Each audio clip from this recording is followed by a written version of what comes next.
കർഷകർ ഡൽഹിയിലേക്ക് എന്തു വന്നാലും പ്രവേശിക്കുമെന്ന ഇച്ഛാശക്തിയോടുകൂടി മുന്നോട്ട് പോകുന്ന ഘട്ടത്തിൽ കേന്ദ്ര സർക്കാർ ഒരു ചർച്ച നടത്താൻ പോവുകയാണ്. ഇന്ന് വൈകിട്ടാണ് ആ ചർച്ച തീരുന്നത് വരെ സമാധാനപരമായി പ്രതിഷേധിക്കുക, എവിടങ്ങളിലാണോ ഉള്ളത് അവിടങ്ങളിൽ തന്നെ ഇരിക്കുക എന്ന നീക്കമാണ് കർഷകർ ചെയ്യാൻ പോകുന്നത്. കർഷകർ അല്ലെങ്കിലും മാന്യതയുള്ളവരാണ്, ഇച്ഛാശക്തി ഉള്ളവരാണ്, പോരാട്ട വീര്യമുള്ളവരാണ്.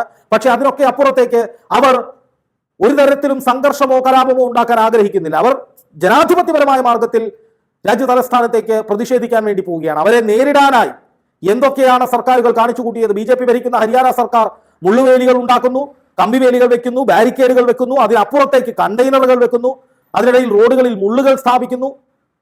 ഇന്ത്യയുടെ ആത്മാവായിട്ടുള്ള കർഷകർ, നമ്മൾ ഉരുട്ടി തിന്നുന്ന മുതലുണ്ടാക്കി തരുന്ന കർഷകർ, ഈ പറയുന്ന ഭരണകൂടവും ഭരണതന്ത്രാക്കളും 4 നേരം മൂക്കുമുട്ട ശാപ്പാടടിക്കാൻ കാരണക്കാരായ ഈ കർഷകർ, അവരോടാണ് ഈ രാജ്യത്തിന്റെ ശത്രുക്കളോട് പെരുമാറുന്നത് പോലെ ഇത്രയധികം സന്നാഹങ്ങളുമായി നേരിടാൻ വേണ്ടി തയ്യാറായി നിൽക്കുന്നത്.